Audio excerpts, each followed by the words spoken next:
Independent Urdu से मैं हूँ कुरतुलैन शराजी।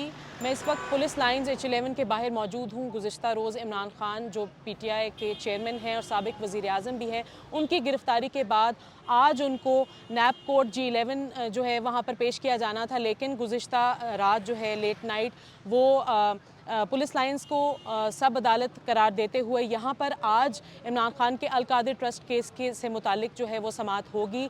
सिक्योरिटी सूरत हाल की बात करें तो इस वक्त पुलिस लाइन्स के चारों अतराफ में जो है कंटेनर्स रख दिए गए हैं और खारदार तारें भी लगा दी गई हैं। मुतल्लिका अफराद ही अदालत के अंदर या पुलिस लाइन्स के अंदर जो है वो एंटर हो सकते हैं। साथ साथ जज की इजाज़त के बगैर जो है कोई भी सहाफ़ी कोर्ट प्रोसीडिंग्स कवर नहीं कर सकता। जज अगर इजाज़त देंगे तो ही कोर्ट प्रोसीडिंग्स कवर की जा सकेंगी। साथ साथ यहाँ पर इंटरनेट जो है, इंटरनेट की सूरत हाल बहुत नाजुक है। इंटरनेट जो है शहर में कई कई जगहों पर उसकी सर्विस मुअत्तल है और मज़ीद इस हवाले से आपको हम अपडेट करते रहेंगे।